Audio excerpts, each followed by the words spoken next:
जय हिंद प्यारे विद्यार्थियों, मैं नैना अवस्थी उत्कर्ष डिफेंस एकेडमी पर आपका बहुत बहुत स्वागत करती हूं। तो वे विद्यार्थी जो पहली बार हमारी कक्षा को आज ले रहे हैं, तुरंत चैनल को सब्सक्राइब करेंगे और सब्सक्राइब करने के बाद में बेल आइकन के बटन को प्रेस करेंगे ताकि हमारे वीडियोज की जो नोटिफिकेशन है, ये नोटिफिकेशन आपको सबसे पहले प्राप्त हो सके। तो आज जो हमारी क्लास है, ये क्लास बहुत ज़्यादा इंपॉर्टेंट रहने वाली है। तो क्लास को शुरू करने से पहले ही जो भी विद्यार्थी यहाँ पर देख रहे हैं, एक बार यहाँ पर लाइक कर लेना और अपने सारे दोस्तों के साथ में इसको शेयर कर लेना। जैसे कि आपको पता होगा कि हमारी जो पुरानी क्लास थी, ये पुरानी क्लास यहाँ पर सेल और टिश्यू यानी कि कोशिका और उत्तक पर ही आधारित थी। तो इसका आज भाग 2 करने वाले हैं। तो आइए और शुरू करते हैं हमारी आज की क्लास को। तो देखिएगा, पहला प्रश्न ये रहा आपके सामने। निम्न में से कौन सा कथन असत्य है? इनमें से कौन सा कथन गलत है, मतलब कौन सा स्टेटमेंट यहाँ पर इनकरेक्ट है?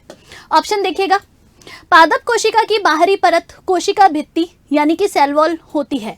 ऑप्शन बी देखिएगा, पादप कोशिका में तारक काय यानी कि सेंट्रोसोम प्रेजेंट होता है। ऑप्शन सी देखिएगा, पादप कोशिका में हरित लवक यानी कि क्लोरोप्लास्ट पाया जाता है। ऑप्शन डी देखिएगा, पादप कोशिका में रिक्तिका यानी कि वैक्यूल लार्जर होती है। तो यहाँ पर आपसे पूछ रहे हैं कि इनमें से कौन सा इनकरेक्ट है। तो सबसे पहले ऑप्शन नंबर 1 को चेक करते हैं। सबसे पहले लिखा हुआ है कि प्लांट सेल की सबसे बाहरी परत यानी आउटर मोस्ट लेयर यहाँ पर सेल वॉल होती है। तो ये तो बिल्कुल सही है। सेकंड देखिएगा, पादप कोशिका में तारक काय यानी कि सेंट्रोसोम प्रेजेंट होता है। तो ध्यान रखना कि प्लांट सेल के अंदर सेंट्रोसोम या तारक काय नहीं पाया जाता है। प्लांट सेल के अंदर तारक काय होता ही नहीं है। तो आपसे पूछ ले कि सेंट्रोसोम होता किस में है, तो मैं कह सकती हूँ कि सेंट्रोसोम तो एनिमल सेल में होता है यानी जंतु कोशिका में होता है।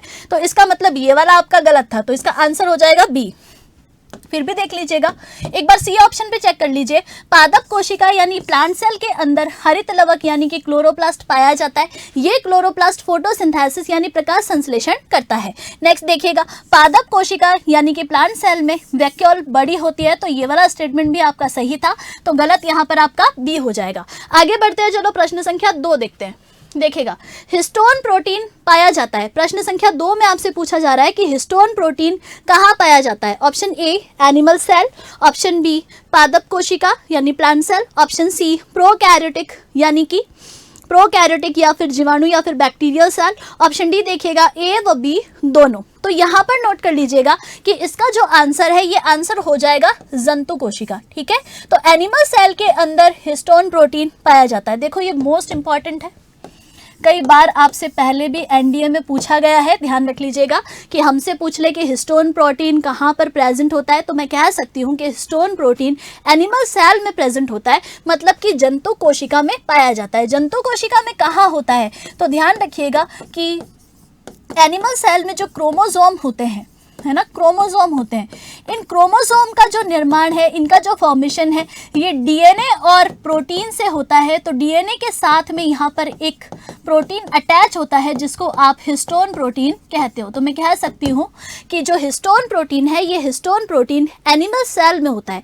एनिमल सेल में कहाँ है, तो एनिमल सेल में जो न्यूक्लियस है, जो केंद्रक है, इस केंद्रक के अंदर जो यहाँ पर आपके क्रोमेटिन फाइबर पाया जाता है, जो क्रोमेटिन फाइबर बाद में जाकर के गुणसूत्र यानी क्रोमोसोम बनाता है। तो उसमें डीएनए के साथ में एक प्रोटीन अटैच होता है। इसी प्रोटीन को हम हिस्टोन प्रोटीन के नाम से जानते हैं। तो हिस्टोन प्रोटीन आपके एनिमल सेल में होता है, प्लांट सेल के पास में नहीं होता है और ना ही आपके प्रोकैरियोटिक के पास होता है। तो आई होप यहाँ पर आपको क्लियर हो गया होगा कि इसका आंसर ए हो जाएगा।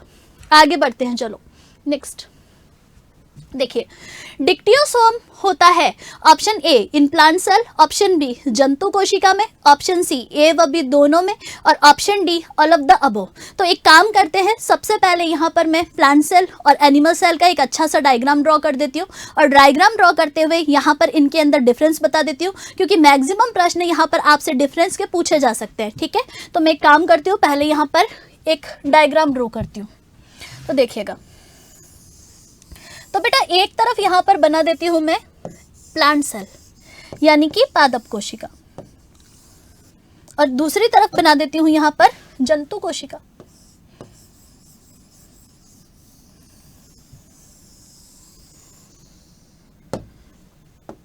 देखिए, प्लांट सेल के अंदर मैक्सिमम जो चीजें होंगी, ये मैक्सिमम चीजें मैं कह सकती हूँ के साइड वाले भाग में होगी। ठीक है, तो ध्यान रखिएगा कि प्लांट सेल के अंदर जो केंद्रक होता है, ये केंद्रक यहाँ पर परिधि की तरफ यानी कि पेरिफेरल एरिया में होता है। तो पहले प्लांट सेल को ही कंप्लीट कर लेते हैं, बाद में यहाँ पर बात करेंगे।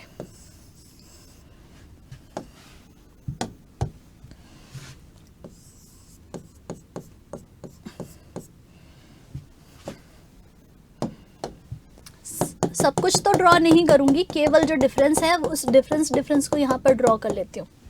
ठीक है, तो प्लांट सेल तो मैंने बना दिया, यहाँ पर अब बीच में एनिमल सेल बना देती हूँ मैं।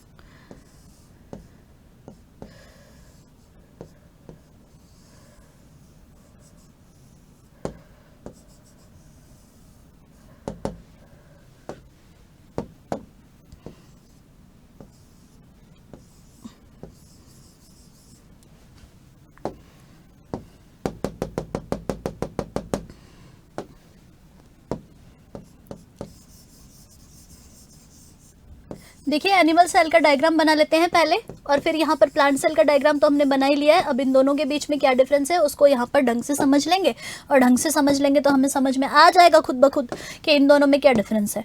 ठीक है,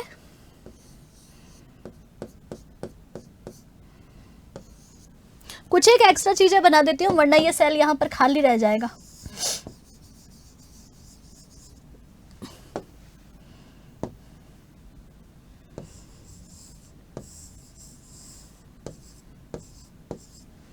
ठीक है, ये बना दिया मैंने यहाँ पर एनिमल सेल, और वो बना दिया वहां पर प्लांट सेल। तो सबसे पहले यहाँ पर प्लांट सेल के जो नाम है, ये नाम लिखना शुरू करते हैं। सबसे पहले लिख देती हूँ कोशिका भित्ति,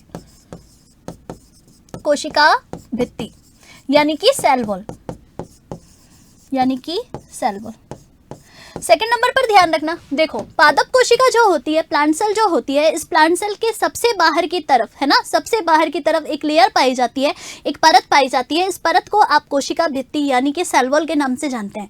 अब सेल वॉल के बाद में जो दूसरे नंबर की परत है, इस दूसरे नंबर की परत को आप सेल मेम्ब्रेन कहते हो। ठीक है, तो ध्यान रख लीजिएगा, सेकंड नंबर की जो परत है, सेकंड नंबर की जो लेयर है, इसे हम कोशिका झिल्ली कहते हैं, कोशिका झिल्ली कहते हैं। नेक्स्ट देखिए, प्लांट सेल के अंदर है ना, प्लांट सेल के अंदर जो मैक्सिमम भाग है, इस मैक्सिमम भाग को यहाँ पर कवर करने वाली एक स्ट्रक्चर होती है, इसे आप वैक्यूल या फिर रसधानी या फिर रिक्तिका के नाम से जानते हो। तो लिख लीजिएगा कि रसधानी या फिर ये रिक्तिका हो गया। ठीक है, हमसे पूछ ले कि रसधानी या रिक्तिका क्या है, तो मैं कह सकती हूँ कि प्लांट सेल के अंदर है ना, जो मैक्सिमम भाग है, ये मैक्सिमम भाग रिक्तिका या फिर रसधानी या वैक्यूल से भरा रहता है। तो मैं कह सकती हूँ कि प्लांट सेल के अंदर जो रिक्तिका है, जो रसधानी है, जो वैक्यूल, ये बड़ी होती है। इसी वैक्यूल के कारण प्लांट सेल का जो न्यूक्लियस है, इसका जो केंद्रक है, ये केंद्रक परिधि की तरफ चला गया है, पेरिफेरल एरिया में चला गया। तो यहीं पर लिख लेना कि ये वाला पार्ट कौन हो जाएगा, तो ये पार्ट यहाँ पर केंद्रक हो जाएगा, मैं कह सकती हूँ न्यूक्लियस हो जाएगा, न्यूक्लियस हो जाएगा। नेक्स्ट देखिएगा, अब एक बात का विशेष रूप से ध्यान रखना कि प्लांट सेल के अंदर गोल्जी कॉय तो नहीं कह सकते, लेकिन गोल्जी कॉय के जैसा ही एक सेल ऑर्गेनल होता है जिसे आप डिक्टियोसोम के नाम से जानते हो। तो ध्यान रख लीजिएगा, ये यहाँ पर हो गया है डिक्टियोसोम। ठीक है, तो प्लांट सेल के अंदर डिक्टियोसोम पाया जाता है, डिक्टियोसोम पाया जाता है। व्हाट इज डिक्टियोसोम, तो मैं कह सकती हूँ कि भाई गोल्जी कॉय के जैसा ही एक अंग है, गोल्जी कॉय के जैसा ही एक सेल ऑर्गेनल है जिसको आप डिक्टियोसोम के नाम से जानते हैं। ठीक है, और साथ ही साथ ध्यान रखना कि प्लांट सेल के अंदर एक हरे रंग की स्ट्रक्चर होती है, हरे रंग की स्ट्रक्चर होती है। इस हरे रंग की स्ट्रक्चर को आप क्लोरोप्लास्ट कहते हो, है ना, इसको आप क्लोरोप्लास्ट कहते हो, और क्लोरोप्लास्ट को हिंदी में आप हरित लवक के नाम से जानते हो। तो इसी हरित लवक के अंदर आगे जाकर के आपका पर्ण हरित भरा रहता है। तो मैं कह सकती हूँ कि प्लांट सेल जो होती है या पादप जो होते हैं, ये फोटोसिंथेसिस यानी कि प्रकाश संश्लेषण करते हैं। और प्रकाश संश्लेषण क्यों करते हैं, तो मैं कह सकती हूँ कि क्योंकि इनके पास में क्लोरोप्लास्ट यानी हरित लवक पाया जाता है, इसीलिए ये प्रकाश संश्लेषण या फोटोसिंथेसिस कर पाते हैं। लेकिन कोई हमसे पूछ ले कि एनिमल सेल के पास में क्या फोटोसिंथेसिस हो सकता है, तो हम कहेंगे कि एनिमल सेल के पास में क्लोरोप्लास्ट होता ही नहीं है, इसीलिए हम यहाँ पर फोटोसिंथेसिस या फिर प्रकाश संश्लेषण नहीं कर सकते हैं। आगे बढ़िएगा, देखिएगा इधर। नेक्स्ट, अब एनिमल सेल की बात करते हैं कि एनिमल सेल में क्या क्या होता है। तो सबसे पहले ध्यान रखना कि एनिमल सेल की जो आउटर मोस्ट लेयर है, जो सबसे बाहर की परत है, ये सबसे बाहर की परत यहाँ पर सेल मेम्ब्रेन कहलाती है। ठीक है, इसे हम सेल मेम्ब्रेन कहते हैं। मैं कह सकती हूँ कोशिका झिल्ली कहते हैं इसको, प्लाज्मा मेम्ब्रेन भी कह सकते हैं आप, प्लाज्मा झिल्ली भी कह सकते हैं। चलो नेक्स्ट, एनिमल सेल के लगभग बीच में एक बड़ा सा केंद्रक होता है। ठीक है, तो ध्यान रख लीजिएगा कि एनिमल सेल के लगभग बीच में एक बड़ा सा केंद्रक होता है, न्यूक्लियस होता है, ये लो न्यूक्लियस होता है। नेक्स्ट देखिएगा, एनिमल सेल के केंद्रक के पास या न्यूक्लियस के पास एक स्ट्रक्चर पाया जाता है, इसी स्ट्रक्चर को आप सेंट्रोसोम कहते हो। ठीक है, तो लिख लीजिएगा कि ये हो गया यहाँ पर सेंट्रोसोम, या जैसे हिंदी में आप इसको तारककाई के नाम से जानते हो। ठीक है, तो एनिमल सेल के पास में सेंट्रोसोम प्रेजेंट होता है, जबकि प्लांट सेल के पास में सेंट्रोसोम प्रेजेंट नहीं होता है, क्योंकि जो एनिमल सेल है, इस एनिमल सेल में जब गुणसूत्रों का निर्माण होता है तो उस समय में तर्कतंतु यहाँ पर बनते हैं, यानी स्पिंडल फाइबर्स यहाँ पर बनते हैं, जबकि प्लांट सेल के अंदर ऐसा कुछ होता ही नहीं है। ठीक है, तो ध्यान रख लेना कि एनिमल सेल के पास में सेंट्रोसोम होता है, बट प्लांट सेल के पास में सेंट्रोसोम नहीं होता है। तो तारक का या सेंट्रोसोम क्या काम करता है, तो मैं कह सकती हूँ कि ये यहाँ पर स्पिंडल फाइबर जनरेट करने का काम करता है, तर्कतंतु बनाने का काम करता है। ठीक है, चलो अब कुछ एक चीजें और बता देती हूँ, जैसे कि वहां पर आपने डिक्टियोसोम लिखा, तो यहाँ पर आप लिख लेंगे गोल्जी बॉडी या फिर गोल्जी काय। ठीक है, गोल्जी बॉडी या फिर गोल्जी काय, ये लीजिए गोल्जी बॉडी या फिर गोल्जी काय। चलो कुछ एक चीज़ें एक्स्ट्रा और बता देती हूँ, जैसे कि आपको दिख रहा होगा कि केंद्रक से लगाकर प्लाज्मा मेम्ब्रेन तक, है ना, मतलब मैं कह सकती हूँ केंद्रक से लगा करके जो सेल मेम्ब्रेन है, जो कोशिका झिल्ली है, इसके बीच में चपटी चपटी सी, है ना, फ्लैट फ्लैट सी आपको ट्यूब लाइक स्ट्रक्चर दिखाई दे रही है। इनको आप एंडोप्लाज्मिक रेटिकुलम या फिर अंतःप्रद्रवी जालिका के नाम से जानते हैं। ठीक है, नेक्स्ट यहाँ पर एक चीज़ आपको और दिख रही है, इसको आप माइटोकॉन्ड्रिया कहते हो, है ना, इसको आप माइटोकॉन्ड्रिया कहते हो। तो क्या है इसका मतलब, ये है कि एंडोप्लाज्मिक रेटिकुलम प्लांट सेल के पास में नहीं पाया जाता, तो ऐसा नहीं है, क्योंकि यहाँ पर खाली था तो मैंने इसको भरने के हिसाब से कुछ एक एक्स्ट्रा यहाँ पर ऑर्गन्स बना दिया है। तो ध्यान रख लीजिएगा, ये मैंने डायग्राम तो ड्रॉ कर दिया है। अब इन दोनों के बीच में क्या क्या डिफरेंस है जो आपसे पूछे जा सकते हैं, उसको लिख लेते हैं, क्योंकि डिफरेंस का ही क्वेश्चन आता है, ज़्यादातर स्टेटमेंट के रूप में पूछा जाता है। एक तरफ लिख लेते हैं पादप यानी कि प्लांट सेल, और दूसरी तरफ लिख लेते हैं एनिमल यानी कि जंतु कोशिका। ठीक है, जंतु कोशिका। तो दोनों कोशिकाओं की बात कर रहे हैं, दोनों में क्या डिफरेंस है उसकी बात करेंगे।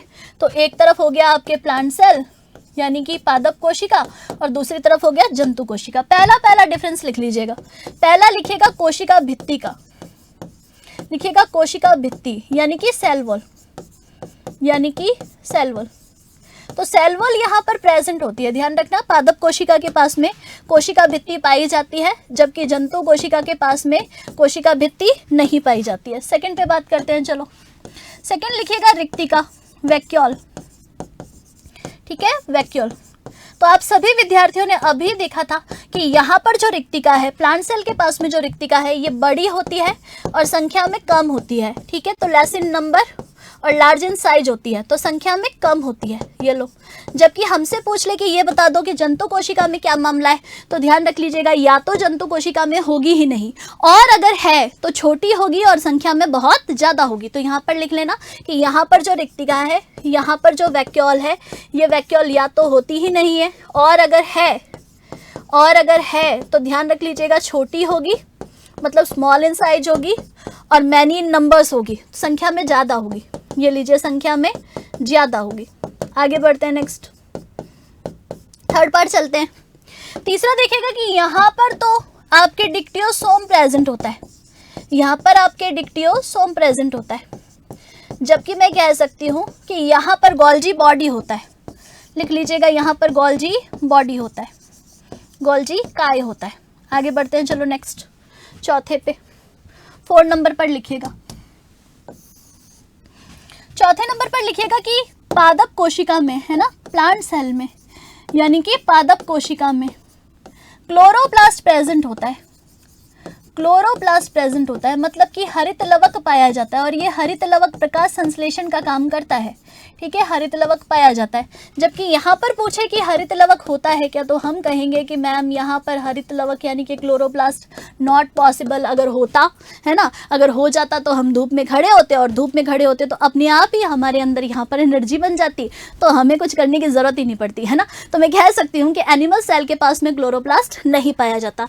5th नंबर पर अब इधर लिखिएगा, देखिएगा इसके पास में सेंट्रोसोम प्रेजेंट होता है ना, इसके पास में सेंट्रोसोम प्रेजेंट होता है, तारक काय प्रेजेंट होता है, तारक काय प्रेजेंट होता है। जबकि हमसे पूछे कि ये बता दो कि प्लांट सेल के पास में क्या तारक काय पाया जाता है, तो हम कहेंगे कि प्लांट सेल के पास में तारक काय नहीं पाया जाता है, सेंट्रोसोम नहीं पाया जाता है। अच्छा, सेंट्रोसोम जहाँ पर आपने लिखा है ना, ब्रैकेट में लिख लीजिएगा, ये स्पिंडल फाइबर्स बनाता है, स्पिंडल फाइबर्स बनाता है, तर्कु तंतु बनाता है। कोशिका विभाजन के समय तर्कु तंतु बनाता है जिन पर आपके गुणसूत्र यानी क्रोमोसोम अरेंज होते हैं। तो ध्यान रख लीजिएगा कि ये तर्कु तंतु का निर्माण करता है, ठीक है, तर्कु तंतु का निर्माण करता है। लास्ट यहाँ पर ध्यान रखिएगा कि यहाँ पर हिस्टोन प्रोटीन पाया जाता है ना, हिस्टोन प्रोटीन पाया जाता है। जबकि हमसे पूछ ले कि प्लांट के पास में क्या कोई हिस्टोन प्रोटीन होता है, तो हम कहेंगे कि प्लांट के पास में हिस्टोन प्रोटीन नॉट पॉसिबल, ठीक है, हिस्टोन प्रोटीन नहीं पाया जाता, एब्सेंट होता है, ये एब्सेंट होता है। अच्छा, कोई हमसे कहे कि ये बता दो मैम कि जो हिस्टोन प्रोटीन है, ये हिस्टोन प्रोटीन होता कहाँ है, हमें तो डायग्राम में नहीं आपने बताया। तो देखिएगा यहाँ पर जो एनिमल सेल है, इस एनिमल सेल के बीच में जो केंद्रक है, जो न्यूक्लियस है, इस न्यूक्लियस में आपको एक थ्रेड लाइक स्ट्रक्चर दिख रही है, धागेनुमा संरचना दिख रही है। ये धागेनुमा संरचना यहाँ पर क्रोमेटिन फाइबर या क्रोमेटिन तंतु कहलाता है। और इसी के बीच बीच में यहाँ पर देखो, इसी के बीच बीच में यहाँ पर हिस्टोन प्रोटीन पाया जाता है। तो ये हो गया आपका हिस्टोन प्रोटीन, ये है आपका हिस्टोन प्रोटीन। आई होप यहाँ पर आपको समझ में आ गया होगा कि हिस्टोन प्रोटीन केवल और केवल एनिमल सेल यानी जंतु कोशिका में होता है, पादप कोशिका में हिस्टोन प्रोटीन नहीं पाया जाता। तो मोटा मोटा यहाँ पर ये 5-7 जो डिफरेंस है, ये डिफरेंस थोड़े से ध्यान रख लीजिएगा, है ना, और ये ध्यान रखेंगे तो आपका काम यहाँ पर लगभग हो जाएगा। आइए आगे बढ़ते हैं और बात करते हैं नेक्स्ट क्वेश्चन की। तो नेक्स्ट क्वेश्चन देखते हैं हमारा, ये देखिएगा, डिक्टियोसोम्स आर, मतलब डिक्टियोसोम होते हैं, ऑप्शन ए पादप कोशिका में, ऑप्शन बी जंतु कोशिका में, ऑप्शन सी ए व बी दोनों में, और ऑप्शन डी उपरोक्त सभी में। तो अभी मैंने आपको एनिमल सेल और प्लांट सेल में क्या डिफरेंस है उसके बारे में बता दिया है। तो यहाँ पर लिख लीजिएगा कि जो डिक्टियोसोम है, ये डिक्टियोसोम आपके प्लांट सेल में प्रेजेंट होते हैं, ठीक है। तो ध्यान रख लेना कि डिक्टियोसोम आपके प्लांट सेल में प्रेजेंट होते हैं। आगे बढ़ते हैं, चलो नेक्स्ट देखिएगा, ये देखिएगा, जंतु कोशिका के संबंध में गलत है, एनिमल सेल के रिगार्डिंग यहाँ पर कौन सा स्टेटमेंट रॉन्ग है। देखिएगा, जंतु कोशिका की बाहरी परत कोशिका भित्ति, cell wall is outermost layer of animal cell, पहला तो ये लिखा हुआ है। दूसरा देखिएगा, जंतु कोशिका में केंद्रक परिधि की तरफ होता है।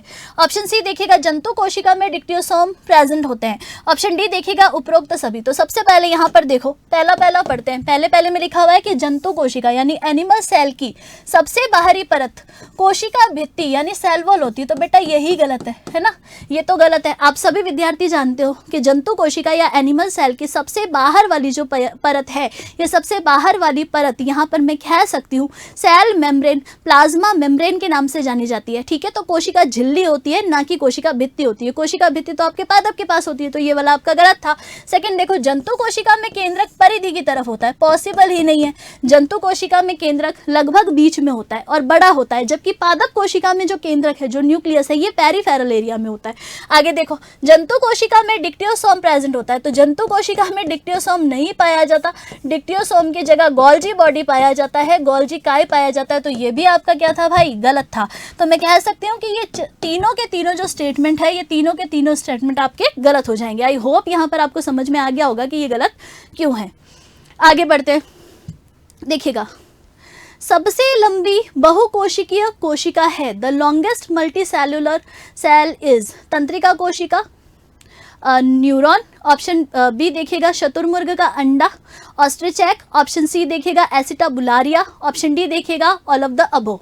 तो यहाँ पर नोट कर लीजिएगा कि सबसे लंबी है ना, लॉन्गेस्ट मल्टी सेल्यूलर सेल है ना, बहुकोशिकीय कोशिका, तंत्रिका कोशिका यानी कि आपके न्यूरॉन होती है, ठीक है, न्यूरॉन होती है। तो यहाँ पर ए आपका क्या हो जाएगा, सही हो जाएगा, ठीक है, ए लगा दीजिएगा। अच्छा, शतुरमुर्ग का अंडा क्या है, तो ये सबसे बड़ा है, ये सबसे बड़ी कोशिका होती है, लार्जेस्ट सेल होती है। आप पहले ही पढ़ चुके हो मुझसे कि ये सबसे बड़ी कोशिका होती है, लार्जेस्ट सेल होती है। तो आई होप यहाँ पर समझ में आ गया होगा कि ये तो लार्जेस्ट सेल है, जबकि वो क्या हो जाएगी, वो आपकी सबसे लंबी यानी कि मैं कह सकती हूँ लॉन्गेस्ट मल्टी सेलुलर सेल हो जाएगी। आगे बढ़ो, चलो, cellular cement is middle middle plate, option B देखिएगा pectate of calcium and magnesium, option C देखिएगा कोशिका भित्ति का भाग यानी part of the cell wall, और ऑप्शन डी देखिएगा उपरोक्त सभी यानी ऑल ऑफ द अबव। तो सबसे पहले यहाँ पर ध्यान रख लीजिएगा कि सेलुलर सीमेंट जो होता है, ये सेलुलर सीमेंट क्या मिडल प्लेट में होता है, तो बिल्कुल सही है। सेकंड देखिएगा कैल्शियम और मैग्नीशियम के पैक्टेट इसमें होते हैं, बिल्कुल सही है। थर्ड देखिएगा कोशिका भित्ति का भाग है, ये सेल वॉल का पार्ट है, बिल्कुल सही है। तो मैं कह सकती हूँ कि इसका आंसर यहाँ पर डी हो जाएगा। तो यहाँ पर फटाफट से एक बार हेडिंग डाल के लिख लीजिएगा कोशिका भित्ति, है ना। तो अब अभी तक तो हमने यहाँ पर प्रोकैरियोटिक यूकैरियोटिक के बीच में क्या डिफरेंस है, तो ये पहली क्लास में आपने देख लिया है।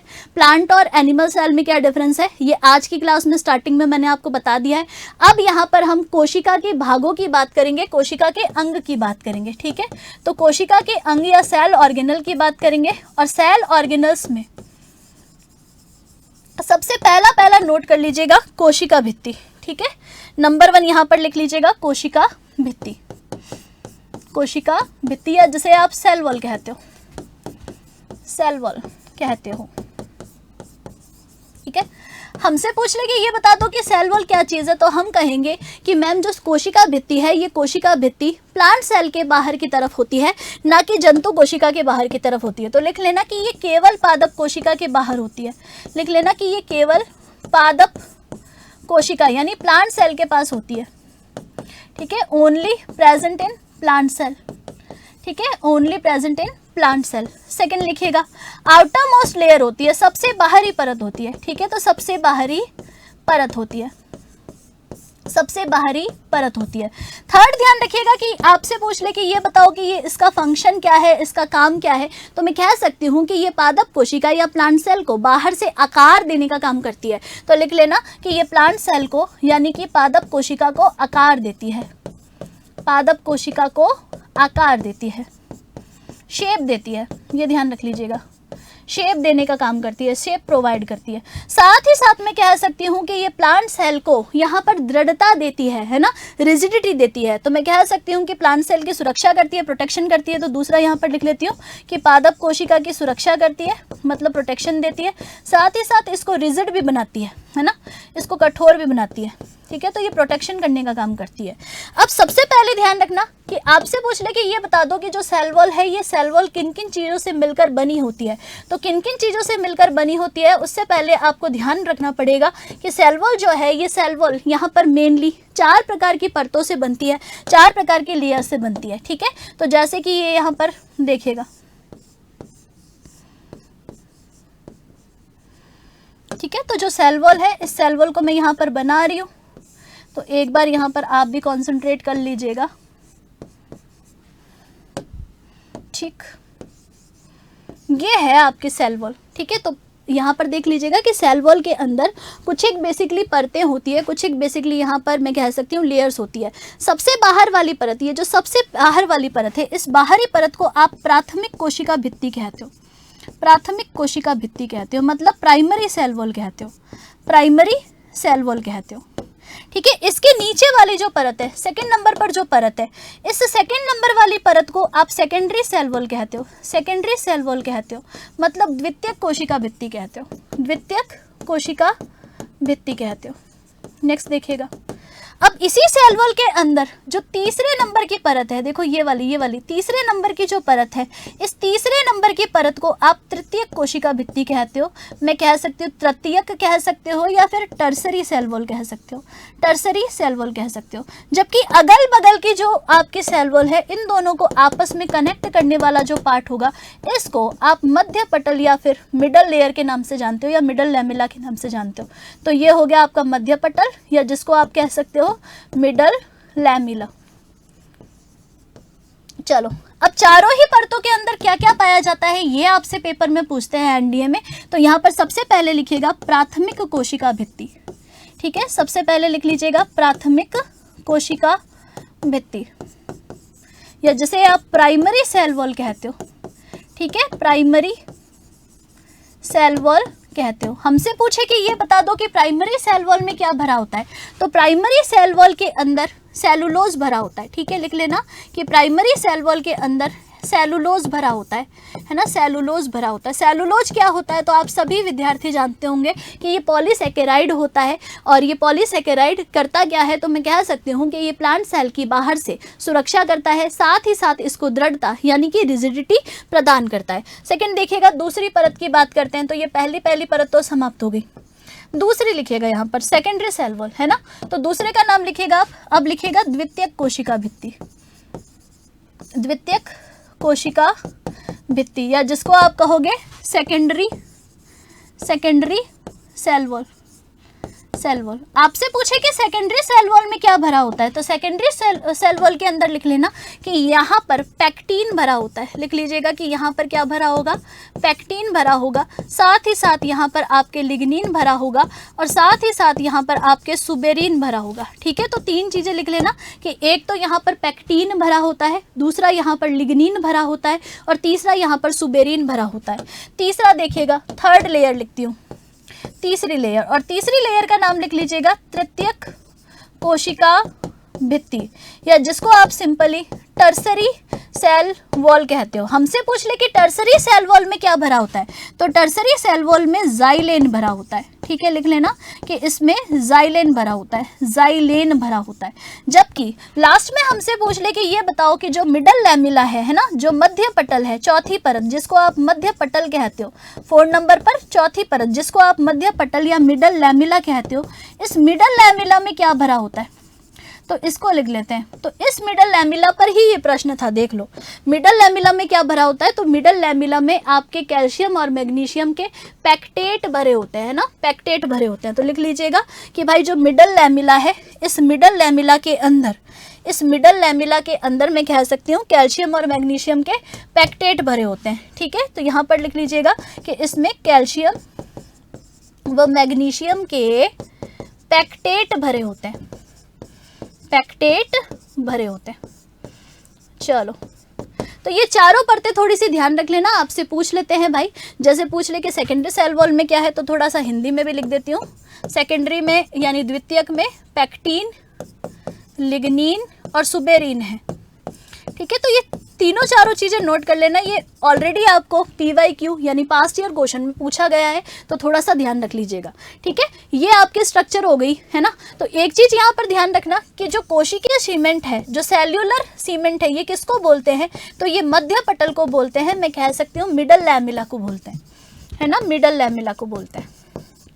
चलो, आप सभी विद्यार्थियों ने अमरूद तो जरूर खाया होगा, और आपको ये भी पता होगा कि अमरूद जब कच्चे होते हैं तो ये कठोर होते हैं, हार्ड होते हैं, थोड़े से कड़वे लगते हैं। लेकिन जैसे ही आप अमरूद को 10-15 दिन के लिए बाहर छोड़ देते हैं, जो अमरूद है ये अमरूद यहाँ पर मुलायम हो जाता है, सॉफ्ट हो जाता है और मीठा हो जाता है। तो अमरूद मुलायम या मीठा कैसे होता है तो मैं कह सकती हूँ कि समय के साथ में जब पानी के अंदर मिडल लैमिला, मध्य पटल घुल जाती है, मतलब जो कैल्शियम और मैग्नीशियम के पैक्टेट ये घुल जाते हैं, तो जो फ्रूट है, जो आपका फल है, ये फल यहाँ पर पक जाता है, और पकने के कारण मुलायम हो जाता है और साथ ही साथ मीठा हो जाता है। तो एक बात का ध्यान रखना कि जो मिडल लैमिला है, ये मिडल लैमिला कठोर कहाँ पर होगी, स्ट्रॉन्ग कहाँ पर होगी तो कच्चे फल में मध्य पटल मजबूत होती है, जबकि पके हुए फल में मध्य पटल घुल जाती है।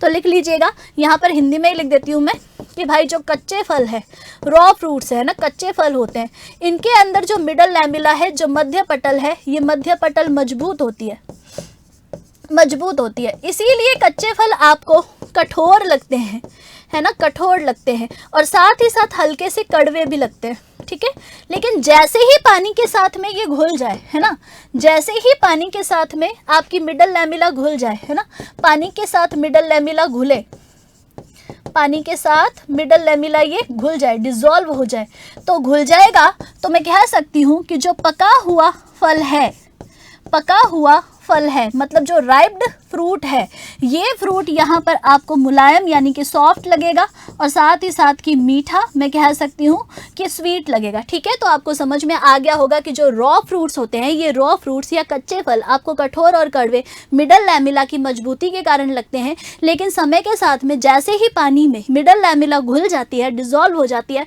तो पका हुआ जो फल होता है ये आपको सॉफ्ट लगता है, साथ ही साथ में यहाँ पर आपको मीठा लगता है। ठीक है, साथ ही साथ यहाँ यहाँ पर आपको मीठा लगता है। तो कोशिकीय सीमेंट वाला प्रश्न तो आपको समझ में आ गया होगा कि मिडल लैमेला को हम सेलुलर सीमेंट के नाम से जानते हैं। चलो आगे देखिएगा, कोशिका भित्ति पाई जाती है cell wall found in plant cell, fungus, bacteria, all of the above. तो सबसे पहले इसका आंसर कर लीजिएगा डी। आपसे पूछ ले कि कोशिका भित्ति कहाँ कहाँ पाई जाती है, तो पादप कोशिका में भी पाई जाती है, कवक यानी फंगस के पास भी पाई जाती है, और जीवाणु यानी कि मैं कह सकती हूँ बैक्टीरिया के पास में भी पाई जाती है। ठीक है, तो ध्यान रख लेना कि इन तीनों के पास में सेल वॉल पाई जाती है। आगे बढ़ते हैं, चलो नेक्स्ट। कोशिका भित्ति के संबंध में सत्य है, चलो ये तो प्रश्न ही आ गया। सेल वॉल के संबंध में यहाँ पर कौन सा ट्रू है? ऑप्शन देखिएगा, प्राइमरी सेल वॉल या फिर प्राथमिक भित्ति सेलुलोज से निर्मित होती है, तो ये तो बिल्कुल सही है। ठीक है, ये तो बिल्कुल आपका सही हो जाएगा। तो देख लीजिएगा कि ये तो आपका बिल्कुल सही है। प्राथमिक कोशिका भित्ति यानी कि प्राइमरी सेल वॉल सेलुलोज से बनी होती है, बिल्कुल सही। द्वितीयक भित्ति लिग्निन, सुबेरिन, क्यूटीन से बनी होती है, बिल्कुल सही। तृतीयक भित्ति जाइलेन से बनी होती है, मतलब टर्सरी सेल वॉल जाइलेन से बनी होती है, बिल्कुल सही। मिडल लैमेला चौथी परत होती है, तो ये भी बिल्कुल सही। तो मैं कह सकती हूँ कि यहाँ पर सारे के सारे ऑप्शन आपके सेल वॉल के संबंध में राइट हो जाएंगे। तो ध्यान रख लेना कि ये सारे के सारे सेल वॉल के संबंध में सही हो जाएंगे। ठीक है, सही हो जाएंगे। आगे देखिएगा, चलिए उत्कर्ष लेकर आया है सपनों पर सफलता का रंग उत्कर्ष के संग। तो बेटा होली हंगामा में 21 से 28 मार्च तक डिफेंस के सभी लाइव और रिकॉर्डेड ऑनलाइन कोर्सेज पर अप टू 90% ऑफ और साथ ही साथ 3 महीने की एक्स्ट्रा वैलिडिटी मिल रही है ना। तो वे विद्यार्थी जो यहाँ पर डिफेंस के लिए तैयारी कर रहे हैं, डिफेंस के किसी भी कोर्स को लेना चाह रहे हैं, वे फटाफट से यहाँ पर 21 से 28 मार्च के बीच में इस ऑफर का लाभ उठा सकते हैं। तो आपके जितने भी ऑनलाइन कोर्सेज हैं, इन सारे ऑनलाइन कोर्सेज पर अप टू 90% ऑफ है और साथ ही साथ में 3 महीने की एक्स्ट्रा वैलिडिटी है। तो यहाँ पर बिल्कुल भी वेट मत करिए और फटाफट से इस कोर्स को यहाँ पर ले लीजिएगा। ठीक है, चलो आगे बता देते हैं कि भाई कौन कौन से कोर्स आपको कितने में मिल जाएंगे। तो होली हंगामा में NDA foundation recorded from Jodhpur classroom वाला बैच मिल जाएगा आपको मात्र 4000 में। NDA foundation live from Jodhpur classroom मिल रहा है आपको मात्र 4500 में। आगे देखिएगा, NDA target live from Jodhpur classroom मिल जाएगा आपको मात्र 3500 में। इंडियन कोस्ट गार्ड जीडी मिल जाएगा आपको मात्र 800 में। आगे देखिएगा, 21 से 28 मार्च तक होली हंगामा में air force X group live from classroom मिल जाएगा मात्र आपको 2000 में। Air force Y group live from classroom मिल जाएगा 1800 में। एयरफोर्स एक्स और वाई लाइव फ्रॉम क्लासरूम मिल रहा है आपको मात्र 2200 में। देखिएगा next, air force X group recorded from studio ये मिल जाएगा आपको मात्र 1500 में। और air force Y group recorded from studio ये मिल रहा है मात्र 1200 में। और एयरफोर्स एक्स और वाई रिकॉर्डेड फ्रॉम स्टूडियो ये मिल रहा है आपको मात्र 1800 में। आगे देखिएगा, चलिए 21 से 28 मार्च तक होली हंगामा में नेवी AA/SSR है ना, ये मिल रहा है आपको मात्र 1000 में। नेवी MR रिकॉर्डेड बैच मिल रहा है आपको मात्र यहाँ पर 1000 में। साथ ही साथ होली हंगामा में 21 से 28 मार्च तक एनडीए, देखो यहाँ पर एनडीए एयरफोर्स महापैक batch live from Jodhpur classroom मिल रहा है मात्र आपको 4500 में है ना, मात्र आपको 4500 में। आगे देखिए, कोस्ट गार्ड डीबी ये रिकॉर्डेड बैच मिल रहा है 800 रुपये में। चलिए, तो बेटा ये जो होली हंगामा का ऑफर है ना, ये 21 से 28 मार्च तक है। तो फटाफट से यहाँ पर आपको जो भी बैच लेना है उसको आप यहाँ पर ज्वाइन कर लीजिएगा। ठीक है, तो ध्यान रखना कि ऑफर सिर्फ और सिर्फ 21 से 28 मार्च तक है। तो देर मत करिए और जल्दी जल्दी इनमें से कोई भी जो भी जिसके लिए भी आप तैयारी कर रहे हैं ना, वो वाला आप यहाँ पर ले लीजिएगा। आगे बढ़ते हैं, चलो हमारे क्वेश्चन पे देखते हैं कि हम कहाँ पढ़ रहे हैं। ये लीजिए, देखिए सेल मेम्ब्रेन का तरल मोजेक मॉडल है ना, fluid mosaic model of cell membrane किसने दिया है? Option A Daniel and Davison ने, डेनियल एंड डेविसन ने, डेविसन ने। ऑप्शन बी देखिएगा सिंगर एंड निकोलसन ने। ऑप्शन सी देखिएगा रॉबर्टसन ने, ऑप्शन डी देखिएगा प्लॉम ने। तो सबसे पहले यहाँ पर आंसर कर लीजिएगा कि आपसे पूछ ले कि सेल मेम्ब्रेन का, है ना, कोशिका झिल्ली का जो फ्लूइड मोज़ेक मॉडल है, ये फ्लूइड मोज़ेक मॉडल आपको यहाँ पर सिंगर एवं निकोलसन ने दिया। तो सबसे पहले लिख लेना कि सिंगर और निकोलसन ने फ्लूइड मोज़ेक मॉडल यहाँ पर दिया है। तो ध्यान रख लीजिएगा कि डेनियल और डेविसन ने क्या दिया है। तो यहाँ ध्यान रखना कि डेनियल और डेविसन ने सेल मेम्ब्रेन का, है ना, सेल मेम्ब्रेन का, मैं कह सकती हूँ कोशिका झिल्ली का, कोशिका झिल्ली का, कोशिका झिल्ली का, झिल्ली का सैंडविच मॉडल दिया है। ठीक है, लिख लेना कि इन्होंने सैंडविच मॉडल दिया है। ठीक है, तीनों ही इंपॉर्टेंट है, ध्यान रख लीजिएगा। तो आपसे पूछ ले कि डेनियल और डेविसन ने क्या दिया है, तो डेनियल और डेविसन ने कोशिका झिल्ली का सेल मेम्ब्रेन का सैंडविच मॉडल दिया है, जबकि रॉबर्टसन ने यूनिट मेम्ब्रेन मॉडल दिया है। लिख लेना कि इन्होंने यूनिट मेम्ब्रेन मॉडल दिया है। ठीक है, यूनिट मेम्ब्रेन मॉडल दिया है। एकक कला मॉडल दिया है। ये भी किसका है, तो ये भी आपके सेल मेम्ब्रेन या फिर मैं कह सकती हूँ कोशिका झिल्ली का है। तो तीनों ही नोट कर लीजिएगा, तीनों में से कोई भी आपसे पेपर में पूछ सकते हैं।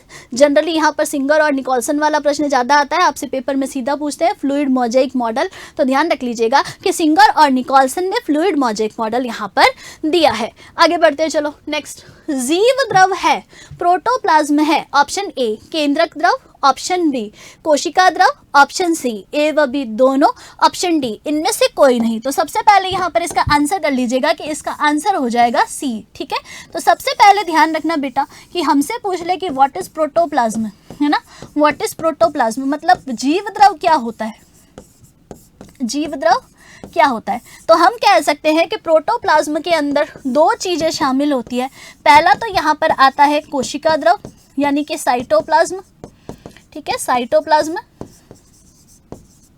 और दूसरा ध्यान रख लीजिएगा, दूसरा आता है यहाँ पर केंद्रक द्रव, केंद्रक द्रव यानी कि न्यूक्लियोप्लाज्म। ठीक है, न्यूक्लियोप्लाज्म। तो आपसे पूछ ले कि जीव द्रव या जो प्रोटोप्लाज्म है, ये प्रोटोप्लाज्म क्या होता है, तो मैं कह सकती हूँ कि हमारी कोशिकाओं में, हमारे सेल के अंदर, है ना, एक द्रव भरा रहता है, एक लिक्विड भरा रहता है, इसी को हम प्रोटोप्लाज्म या जीव द्रव कहते हैं। इस जीव द्रव के दो भाग होते हैं। पहला भाग तो वो होता है जो पूरी सेल के अंदर भरा होता है, जैसे सेल के अंदर पूरा का पूरा जो भरा रहता है, इसको तो आप क्या कहोगे, इसको आप साइटोप्लाज्म या फिर मैं कह सकती हूँ कोशिका द्रव कहोगे। जबकि सिर्फ केंद्रक के अंदर, है ना, सिर्फ केंद्रक के अंदर जो द्रव भरा रहता है, इसको आप केंद्रक द्रव कहते हो। तो मैं कह सकती हूँ कि केंद्रक में हो जाएगा केंद्रक द्रव, न्यूक्लियोप्लाज्म, जबकि कोशिका के अंदर हो जाएगा साइटोप्लाज्म यानी कि कोशिका द्रव। इन दोनों को जब मिला लोगे, है ना, इन दोनों को जब आप मिला लोगे तो इसी को आप प्रोटोप्लाज्म या जीव द्रव के नाम से जानते हैं। और ध्यान रखना कि जीव द्रव जीवन का आधार होता है, मतलब बेस ऑफ लाइफ होता है, जीवन का आधार होता है। ठीक है, आधार होता है। आगे बढ़ते चलो नेक्स्ट देखिएगा, कोशिका झिल्ली के संबंध में गलत है। आपको बताना है कि सेल मेम्ब्रेन के रिगार्डिंग इनमें से कौन सा गलत है। ऑप्शन ए देखिएगा परमिएबल मेम्ब्रेन, सेलेक्टिवली परमिएबल, पहला लिखा हुआ है पारगम्य झिल्ली और चयनात्मक पारगम्य। दूसरा देखिएगा अर्ध पारगम्य झिल्ली और चयनात्मक पारगम्य, मतलब सेमी परमिएबल मेम्ब्रेन और सेलेक्टिवली परमिएबल। ऑप्शन सी देखिएगा लिपोप्रोटीन से बनी हुई, और ऑप्शन डी देखिएगा जंतु कोशिका की बाहरी परत। तो आपको इनमें से ये बताना है कि इनमें से गलत कौन सा है ना, मतलब यहाँ पर रोंग स्टेटमेंट कौन सा है। तो एक बार यहाँ से चेक करते हैं। जंतु कोशिका की सबसे बाहरी परत सेल मेम्ब्रेन यानी कि कोशिका झिल्ली होती है, बिल्कुल सही है। सेल मेम्ब्रेन का निर्माण लिपिड और प्रोटीन के मिलने से होता है, तो ये लिपोप्रोटीन से बनी होती है, बिल्कुल सही है। अब ध्यान रखना कि जो सेल मेम्ब्रेन है, जो कोशिका झिल्ली है, ये सेमी परमिएबल मेम्ब्रेन होती है, मतलब अर्ध पारगम्य झिल्ली होती है। साथ ही साथ में चयनात्मक पारगम्य यानी सेलेक्टिवली परमिएबल मेम्ब्रेन होती है। तो मैं कह सकती हूँ कि ये जो बी वाला है, ये बी वाला भी आपका सही है। तो आपसे तो पूछ रहे हैं कि गलत कौन सा है, तो गलत यहाँ पर ध्यान रख लीजिएगा, गलत यहाँ पर ए हो जाएगा। ठीक है, गलत कौन सा हो जाएगा, ए। ए क्या बोल रहा है कि भाई सेल मेम्ब्रेन या कोशिका झिल्ली पारगम्य झिल्ली होता है और साथ ही साथ चयनात्मक पारगम्य होता है। तो ये तो सही है कि ये सेलेक्टिवली परमिएबल होती है, लेकिन ये पारगम्य झिल्ली नहीं है, टोटली परमिएबल मेम्ब्रेन नहीं है। परमिएबल अगर आप इसको बोल दोगे तो आप ये कहना चाह रहे हो कि सेल मेम्ब्रेन में से कोई भी मॉलिक्यूल आ सकता है, कोई भी मॉलिक्यूल जा सकता है, जबकि ऐसा नहीं है। सेल मेम्ब्रेन यहाँ पर कुछ मॉलिक्यूल को, कुछ अणुओं को अपने अंदर आने देती है, कुछ अणुओं को अपने अंदर से बाहर जाने देती है। इसका मतलब सभी अणुओं को, सभी मॉलिक्यूल्स को ये एक साथ बाहर या एक साथ अंदर नहीं आने देती। तो इस लिहाज से हम कह सकते हैं कि ये टोटली परमिएबल तो नहीं होगी, लेकिन ये सेमी परमिएबल हो जाएगी। ठीक है, तो ध्यान रख लेना कि ये ए वाला इसके रिगार्डिंग गलत था। आगे बढ़ो, चलो नेक्स्ट। अंतःप्रद्रवी जालिका के संबंध में सही है। आपसे पूछ रहे हैं कि इनमें से कौन सा एंडोप्लाज्मिक रेटिकुलम के बारे में सही है। ऑप्शन देखिएगा कि सर्वप्रथम गार्नियर ने देखा, ऑप्शन बी देखिएगा नामकरण पॉर्टर ने किया, ऑप्शन सी देखिएगा लिपोप्रोटीन से बना होता है, ऑप्शन डी देखिएगा उपरोक्त सभी। तो इसका आंसर कर लीजिएगा डी। आपसे पूछ ले कि अंतःप्रद्रवी जालिका या एंडोप्लाज्मिक रेटिकुलम किससे बनी होती है, तो लिपोप्रोटीन से बनी होती है। सही है। इसका जो नाम है ना, इसका नाम पॉर्टर ने दिया है और इसकी खोज या इसको देखने वाला गार्नियर हो जाएगा। ठीक है, तो आई होप यहाँ पर आपको समझ में आ गया होगा कि इसका आंसर यहाँ पर डी होगा। आगे बढ़ो। एंडोस्केलेटल ऑफ सेल या फिर कोशिका के कंकाल के नाम से किसे जाना जाता है। Option A mitochondria, option B हरित लवक, option C Golgi body, option D endoplasmic reticulum. तो सबसे पहले यहाँ पर आंसर कर लेना कि इसका आंसर हो जाएगा अंतःप्रद्रवी जालिका। तो एंडोस्केलेटल ऑफ सेल के नाम से अंतःप्रद्रवी जालिका या फिर एंडोप्लाज्मिक रेटिकुलम को जाना जाता है। अब आप सभी बच्चे जानते हो कि माइटोकॉन्ड्रिया तो कोशिका का पावर हाउस होता है ना, तो ये पावर हाउस ऑफ सेल है, ये तो पावर हाउस ऑफ सेल है, कोशिका का शक्ति ग्रह है ना। सबको पता है कि ये कोशिका का शक्ति ग्रह है। ये लो एटीपी बनाता है, तो मैं कह सकती हूँ कि ये पावर हाउस है। आगे बढ़ो। हरित लवक क्या होगा, तो प्लांट का किचन है ना, मैं कह सकती हूँ प्लांट का किचन है।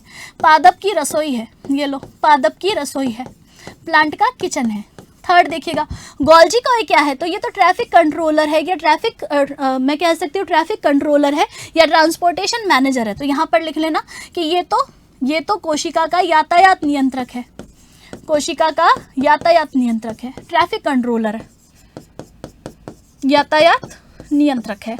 तो मैं कह सकती हूँ कि कोशिका का जो अंतः कंकाल है, ये कोशिका का अंतः कंकाल कौन हो जाएगा, अंतःप्रद्रवी जालिका हो जाएगा। आगे बढ़ते हैं। प्रोटीन का सिक्रीशन कौन करता है, आपको बताना है कि इनमें से कौन सा प्रोटीन का सिक्रीशन करता है।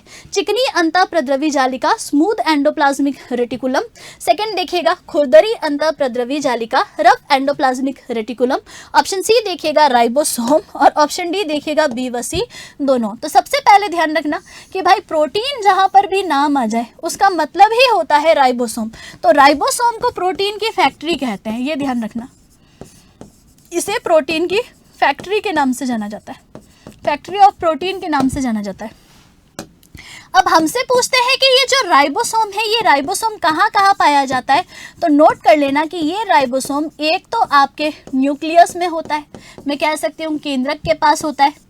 दूसरा ध्यान रखना ये एंडोप्लाज्मिक रेटिकुलम यानी अंतःप्रद्रवी जालिका के पास होता है। अब अंतःप्रद्रवी जालिका में भी कौन सी वाली के पास होता है, तो ये रफ एंडोप्लाज्मिक रेटिकुलम के पास होता है।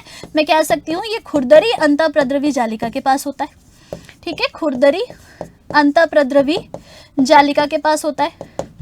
थर्ड ध्यान रखिएगा कि ये माइटोकॉन्ड्रिया के पास होता है, ये माइटोकॉन्ड्रिया के पास होता है। और 4 नंबर पर ध्यान रखिएगा कि ये क्लोरोप्लास्ट यानी हरित लवक के पास में भी होता है। तो मैं कह सकती हूँ कि ये क्लोरोप्लास्ट के पास में भी होता है, हरित लवक के पास में भी होता है। तो इन चारों चीज़ों के पास में आपके मैं कह सकती हूँ राइबोसोम प्रेजेंट होता है। ठीक है, तो आई होप यहाँ पर ये तो इतना तो आपको समझ में आ गया होगा कि इन तीनों चारों जगह पर राइबोसोम आपका प्रेजेंट होता है। अब खुद ही देख लो, प्रोटीन की बात हो रही है, प्रोटीन बनाने वाला राइबोसोम है, यहीं पर लिखा दिया है कि ये RER यानी रफ एंडोप्लाज्मिक रेटिकुलम के पास होगा। तो एक तो ये राइबोसोम के पास होगा और दूसरा ये देखो रफ एंडोप्लाज्मिक रेटिकुलम या खुरदरी अंतःप्रद्रवी जालिका के पास होगा। तो मैं कह सकती हूँ कि इसका आंसर क्या हो जाएगा, डी हो जाएगा। तो प्रोटीन का निर्माण या प्रोटीन का स्त्रवण यहाँ पर दोनों ही करेंगे। कौन कौन करेगा, तो खुरदरी अंतःप्रद्रवी जालिका, रफ एंडोप्लाज्मिक रेटिकुलम और साथ ही साथ में कह सकती हूँ राइबोसोम, ये दोनों ही करेंगे। आगे बढ़ते हैं, चलो नेक्स्ट।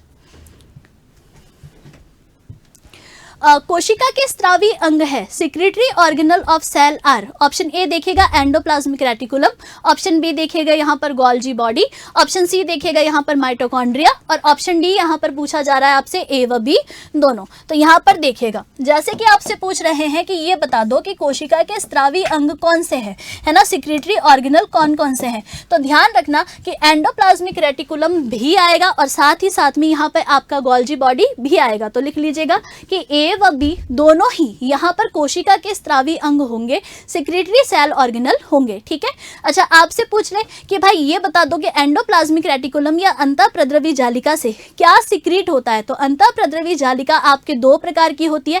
पहला होता है आपके RER यानी खुरदरी अंतःप्रद्रवी जालिका जो प्रोटीन बनाती है, और दूसरी होती है चिकनी अंतःप्रद्रवी जालिका स्मूथ ER, इससे यहाँ पर आपके वसा यानी कि फैट निकलता है। तो मैं कह सकती हूँ कि एंडोप्लाज्मिक रेटिकुलम आपके दो टाइप की होती है।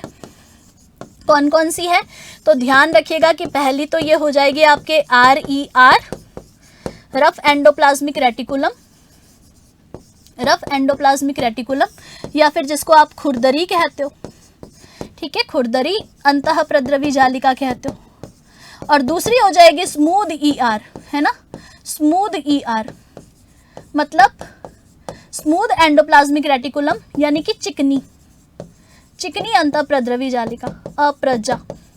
तो हमसे पूछे कि बता दो भाई दोनों में डिफरेंस क्या है, तो हम कह देंगे कि मैम खुरदरी अंतःप्रद्रवी जालिका पे तो राइबोसोम के पार्टिकल्स होते हैं, राइबोसोम के कण होते हैं, राइबोसोम के कण होते हैं, जबकि स्मूथ ER या चिकनी अंतःप्रद्रवी जालिका पर कोई भी आपके राइबोसोम के कण नहीं होते।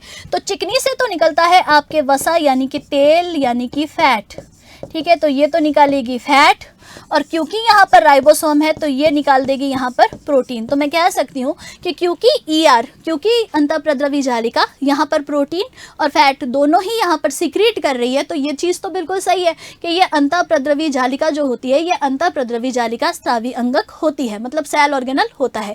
आगे देखो सिक्रेटरी सेल ऑर्गेनल होता है। सेकेंड, गोल्जी बॉडी को हमने यहाँ पर क्यों कहा है कि ये स्त्रावी अंग होता है, तो बेटा ध्यान रख लीजिएगा कि जो गोल्जी काय है या गोल्जी बॉडी है, ये गोल्जी काय यहाँ पर कुछ एक नए अंगों का निर्माण करता है। जैसे कि आपने सुना होगा कि ये लाइसोसोम को बनाता है ना, तो ध्यान रख लेना कि गोल्जी बॉडी लाइसोसोम को बनाता है, लाइसोसोम का निर्माण करता है, ठीक है, और साथ ही साथ में जो स्पर्म है, जो शुक्राणु है, इस शुक्राणु के एक्रोसोम का निर्माण भी आपकी गोल्जी बॉडी करता है। तो इस लिहाज से मैं कह सकती हूँ कि ये दोनों ही यहाँ पर कोशिका के स्त्रावी अंग होंगे, सिक्रेटरी सेल ऑर्गेनल होंगे। आगे बढ़ते हैं, चलो नेक्स्ट देखिए, कोशिका का यातायात नियंत्रक है। आपसे पूछ रहे हैं traffic controller of the cell कौन है। ऑप्शन ए केंद्रक, option B Golgi body, option C अंतःप्रद्रवी जालिका, ऑप्शन डी लाइसोसोम। तो यहाँ पर आंसर कर लीजिएगा, इसका आंसर हो जाएगा यहाँ पर गोल्जी बॉडी। तो अभी पिछली ही स्लाइड पे आपको बताया था कि जो गोल्जी काय होता है, ये गोल्जी काय कोशिका का यातायात नियंत्रक होता है, traffic controller of the cell के नाम से जाना जाता है। तो इसका आंसर बी हो जाएगा। अच्छा, केंद्रक कौन है, तो कोशिका का नियंत्रक है, कंट्रोलर ऑफ द सेल है, कोशिका का नियंत्रक है। ये लो, आपसे पूछ ले ER कौन है, एंडोप्लाज्मिक रेटिकुलम कौन है, अंतःप्रद्रवी जालिका कौन है, तो आप कहोगे कि ये कोशिका का अंतःकंकाल है, कोशिका का अंतःकंकाल है, मतलब मैं कह सकती हूँ एंडोस्केलेटल ऑफ सेल है। लास्ट ध्यान रखना कि लाइसोसोम क्या है, तो ये तो कोशिका का बॉम्ब है बेटा, आत्मघाती थैलिया है, सुसाइडल बैग है। तो यहाँ पर लिख लीजिएगा suicidal bag of cell, suicidal bags of cell, ठीक है, कोशिका की आत्मघाती थैलिया है। ये लीजिए, कोशिका की आत्मघाती थैलिया है। आगे बढ़ते हैं, चलो नेक्स्ट देखिएगा। निम्न में से कौन सा कथन गोल्जी बॉडी के संबंध में गलत है। आपको बताना है कि यहाँ पर कौन सा जो कथन है, ये कथन गोल्जी बॉडी के संबंध में गलत है, इनकरेक्ट है। ऑप्शन ए देखिएगा डाल्टन कॉम्प्लेक्स, ऑप्शन बी देखिएगा बेकर्स बॉडी, ऑप्शन सी देखिएगा लिपोकॉन्ड्रिया, ऑप्शन डी देखिएगा पैलेड पार्टिकल यानी पैलाडे के कण। तो सबसे पहले ध्यान रख लेना कि जो गोल्जी कॉय है, जो गोल्जी बॉडी है, इसी गोल्जी बॉडी को, है ना, इसी गोल्जी बॉडी को आप डाल्टन कॉम्प्लेक्स के नाम से भी जानते हो। तो गोल्जी बॉडी का दूसरा नाम डाल्टन कॉम्प्लेक्स होता है, बिल्कुल सही है। इसे बेकर्स बॉडी या बाकर्स बॉडी के नाम से जानते हैं, ये भी बिल्कुल सही है। थर्ड देखिएगा ये लिपोकॉन्ड्रिया कहलाता है, ये भी बिल्कुल सही है। लेकिन ध्यान रखना कि पैलेडे पार्टिकल के नाम से राइबोसोम को जाना जाता है। तो ध्यान रख लेना कि राइबोसोम जो होता है इसे पैलाडे पार्टिकल के नाम से जानते हैं। तो ये डी आपका किसके संबंध में गलत हो जाएगा? गोल्जी बॉडी के संबंध में गलत हो जाएगा। आई होप यहाँ पर आपको समझ में आ गया होगा कि डी यहाँ पर गलत था। आगे बढ़ते हैं, चलो नेक्स्ट। कोशिका की आत्मघाती थैलिया है। The suicidal bags of the cells are option A lysosome, option B ribosome, option C peroxisome, option D spherosome. तो यहाँ पर नोट कर लीजिएगा, लाइसोसोम को आप कोशिका की आत्मघाती थैली यानी सुसाइडल बैग्स ऑफ सेल के नाम से जानते हैं। ठीक है, तो ध्यान रख लेना कि कोशिका की आत्मघाती थैलिया लाइसोसोम कहलाता है। राइबोसोम क्या है? तो प्रोटीन की फैक्ट्री है ये, है ना, ये तो प्रोटीन की फैक्ट्री है, ये लो प्रोटीन की फैक्ट्री होता है। आगे बढ़ो।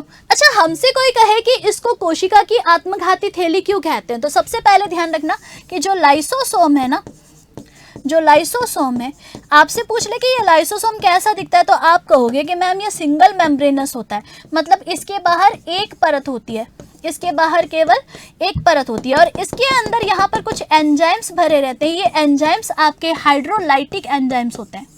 ठीक है, तो मैं कह सकती हूँ कि इसके अंदर हाइड्रोलाइटिक एंजाइम्स यानी कि जल अपघटनी एंजाइम होते हैं। जल अपघटनी एंजाइम होते हैं।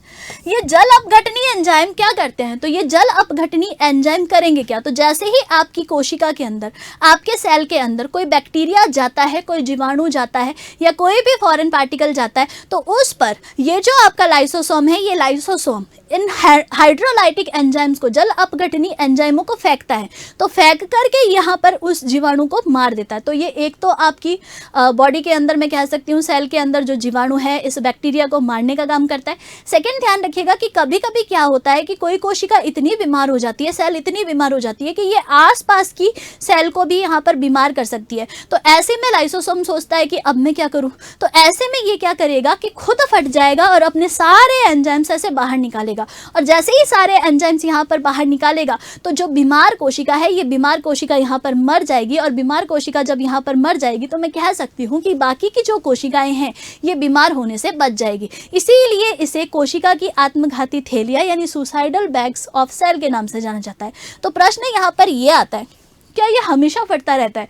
हमेशा नहीं फटता, ये विपरीत परिस्थितियों में ही फटता है। अगर हमेशा फटता रहता है ना, तो हमारा शरीर खरबों कोशिकाओं से बना होता है, तो खरबों कोशिकाओं में ये कभी भी फट जाता है और आपके शरीर में कोरे ब्लास्ट ही होते रहते हैं। ठीक है, तो आई होप यहाँ पर आपको समझ में आ गया होगा कि ये हाइड्रोलाइटिक एंजाइम या जल अपघटनी एंजाइमों से एक तो बैक्टीरिया को मारने का काम करता है और दूसरा जब बीमार कोशिका हो जाती है तो खुद फट करके पूरी कोशिका की रक्षा करने के लिए फटता है। ठीक है, तो इसीलिए इसको सुसाइडल बैग्स ऑफ सेल के नाम से जाना जाता है।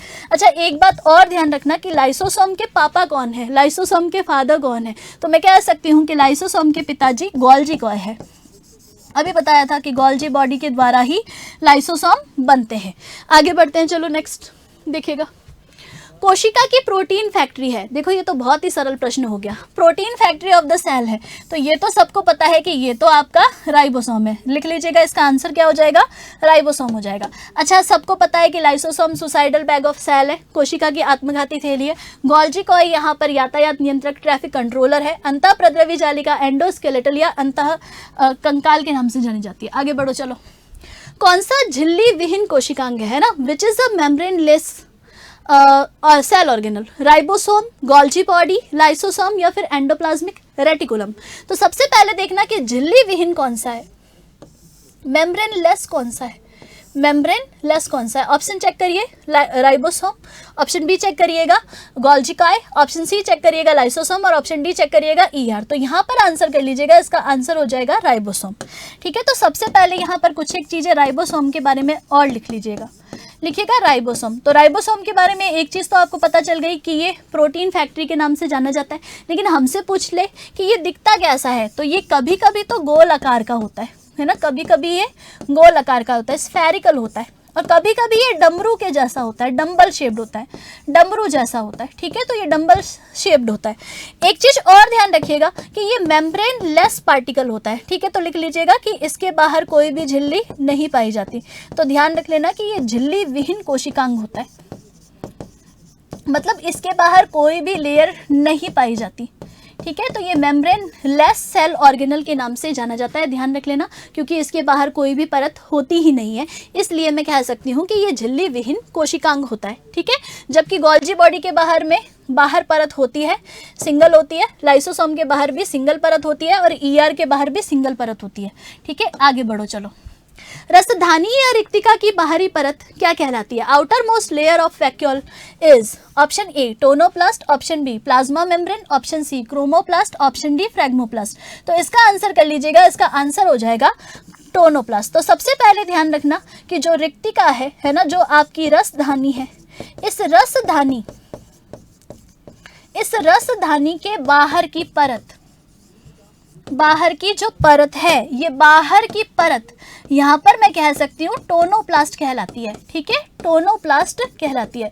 दूसरा ध्यान रख लेना कि रिक्तिका के अंदर क्या कुछ भरा रहता है या खाली रहती है। तो रिक्तिका के अंदर एक द्रव भरा रहता है, इस रस को आप कोशा रस कहते हो। तो कोशिका रस नहीं है, ये कोशा रस है ना, इसको सेल सेप कहते हैं, सेल सेप कहते हैं। चलो, तो ध्यान रख लीजिएगा कि प्लांट सेल के अंदर रिक्तिकाएं होती है। मैं कह सकती हूँ पादप कोशिका के अंदर जो रिक्तिका है, ये रिक्तिका होती है, बड़ी होती है, संख्या में कम होती है, जंतु कोशिका में भी पाई जाती है, छोटी होती है लेकिन संख्या में ज़्यादा होती है। लेकिन हमसे पूछ ले कि रिक्तिका की बाहर की परत क्या कहलाती है, तो हम कहेंगे कि रिक्तिका की बाहर की परत टोनोप्लास्ट के नाम से जाना जाता है। तो मोस्ट इंपॉर्टेंट प्रश्न है, पहले भी एनडीए में पूछा गया है, ध्यान रख लेना कि टोनोप्लास्ट यहाँ पर रिक्तिका के बाहर की परत होती है, लेकिन इसके अंदर एक रस भरा रहता है जिसे आप कोशा रस या फिर सेल सेप के नाम से जानते हैं। आगे बढ़िएगा।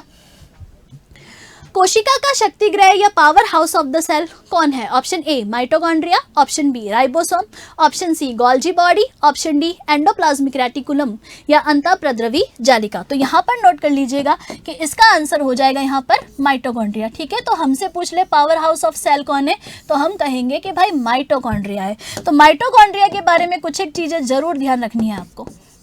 ठीक है, माइटोकॉन्ड्रिया के बारे में कुछ एक चीज़ें आपको जरूर से पता होनी चाहिए, जैसे कि इसे कोशिका का शक्तिग्रह क्यों कहते हैं, है ना, इसे पावर हाउस क्यों कहते हैं। तो लिखिएगा कि इसको पावर हाउस क्यों बोलते हैं, क्योंकि यहाँ पर एटीपी बनते हैं। ठीक है, क्योंकि यहाँ पर एटीपी बनते हैं। एटीपी की फुल फॉर्म क्या है, तो एडिनोसिन ट्राइफॉस्फेट। ठीक है, तो मैं कह सकती हूँ एडिनोसिन ट्राइफॉस्फेट एटीपी का पूरा नाम होता है। कहाँ पर बनते हैं, तो माइटोकॉन्ड्रिया में बनते हैं, इसीलिए इसे कोशिका का शक्तिग्रह या फिर powerhouse of the cell के नाम से जाना जाता है। आगे बढ़िएगा। क्रेब्स चक्र निम्न में से कहाँ चलता है? Option A in mitochondria, option B ribosome, option C Golgi body, option D अंतःप्रद्रवी जालिका। तो यहाँ पर इसको भी मोस्ट इंपॉर्टेंट कर लेना, पहले भी पूछा जा चुका है कि क्रेब्स चक्र कहाँ पर होता है। तो क्रेब्स चक्र आपके माइटोकॉन्ड्रिया में चलता है, लिख लीजिएगा माइटोकॉन्ड्रिया में चलता है। क्रेब्स चक्र से होगा क्या, तो एटीपी का निर्माण होगा। ठीक है, एटीपी बनेंगे। तो मैं कह सकती हूँ कि क्रेब्स चक्र आपके माइटोकॉन्ड्रिया में होता है। ठीक है, माइटोकॉन्ड्रिया में होता है। तो बेटा आज जो हमारी क्लास है, इस क्लास को हम यहीं तक रखेंगे।